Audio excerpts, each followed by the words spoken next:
stitches. So welcome to the NBA. No, you know, he still came back. They butterflied it up, and he still shot. So we saw that. We saw some of the early one-on-one stuff. We just didn't see the 3-on-3. But you know, he showed that he's got great skills. You know, he's a big man who can handle the ball. He can pass it. He can step back and shoot it. And you know, from what we saw in even the 3-on-2s and 2-on-1s, you know, he just knows how to play the game. How rare is that three-point ability considering his size? How do you forecast him playing and fitting in with the team? Yeah, I think you know, I think that's going to be a growing trend. Obviously, in the NBA, with most teams trying to shoot threes and always looking for those stretch fours, and big guys coming up through the high school and college ranks are shooting a lot of those. They know that's a commodity in the NBA. So you know, I think we'll start to see more of those big 7-footers that can shoot like that. You know, even Trey Lyles, you know, he shot the ball well. You know, he's 6'10", 6'11". So you know, it's good to see, because obviously the way the league is with the rules with hand checking, the point guards are pretty dominant out there now with those rules, and they can get in and break things down, and you need those guys out there to shoot the ball. You guys had success with the big who shot the ball 2 years ago. Is that something you'd like to see reincorporated to kind of generate the style of offense you had? It'd be nice. It'd be nice if we can get those guys out there to shoot it, and you know, especially when we look at our team and you see Brandon and Eric, that they can get to the basket pretty easily, those two guys. And if you have, you know, other guys out there that can't shoot the ball, and the defenders are just going to clog the lane and really, you know, take it away from them. So spacing the floor is key. Do you notice footwork with Frank? He's, you know, even though he's not touted athletically, he seems to have really strong footwork. Yeah, you know, I think he's smart.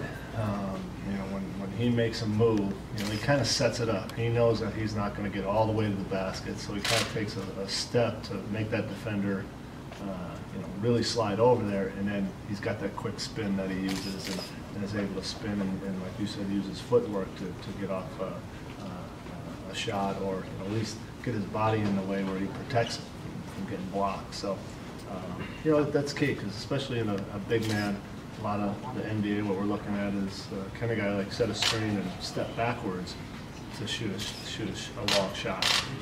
That's very difficult to do, and guys that have the better footwork seem to adjust to that better. Do you know who he butted heads with? Actually, I was talking with Kelly about something, and giving him a little hint when all of a sudden I saw him hold his head, so I didn't even see the play happen, but I'm not sure, it might be Gray. With Trey, with how Kentucky was constructed, do you think from an individual perspective he was maybe the one who was impacted most with the style that they played, and he couldn't show off what he could really do? Well, I think, you know, just from what we saw out there, I think he's a team guy, you know, where he's going to accept whatever the coach asks him to do. And, you know, that team is loaded with players. You know, he's one of them. You're not going to I think he was consistent with what he was asked to do. You see out here, you probably get surprised about how well he can shoot the ball and how easily he shoots it. You know, he's a big, strong kid. He's 19 years old. And, you know, he'll step out there, half a step behind a three-point line, and he's just flicking his wrist when he shoots it. So, you know, he does have some shooting ability.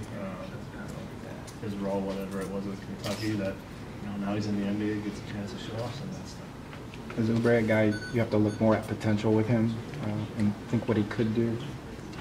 Yeah, than obviously Frank, because you know Frank's 22 and it's got, you know, more of the bulk and the size. Kelly still looks pretty skinny, but you see his athleticism, you know, his shot. You know, he's the guy that maybe you weigh a little bit more. So maybe, you know, if you're comparing guys, he might not be there quite yet, but you can see in a year or two that you know, he can get there. So, but you know, that's not to say these. You know, it's hard for us in these little 3-on-3s. You know, you see good parts of it, but you know, what does he do in the game? Is he a guy that steps ahead? And you know, there's some guys that are practice players, some guys are game players, and you know, Kelly could be one of those guys that you say, yeah, you know, he's you know, going to be a great player. Then all of a sudden he gets out on the court and he shows it where you don't have to wait 2 years. You know, he does it immediately. So you just never know. Both he and Trey are 19 and 20 once the season begins? I mean, did they show maturity, or is it still kind of versus, I guess, you know, Frank is 22? Yeah, I think most of these guys, you know, the way they're brought up, you know, they're star players through college. These guys matured more than maybe, you know, we were matured at 18 or 19 years old. So you still see that they're, you know, they're going to learn a lot and they're going to mature even more. But they got a pretty good grasp of, hey, you know, you're a big boy now. You're going to be playing in the NBA, and you know, the goofiness that the normal 19-year-old has. These guys don't have much of that. With Kelly, he's more known for his athleticism, but do you see really good potential with his shot going forward? Yeah, something about lefties. When you look at them, they all, you know, most lefties look pretty smooth in their shooting. And you know, he shot the ball well today, I thought, from you know, both the three-point line and from inside that. And, you know, he's got that ability to get to the basket. You know, he's got good moves. He can take one leg, go the other way, and still get to the basket and spin. So, you know, that's a dangerous combination when you have a guy that can drive the ball and he can shoot it. Okay.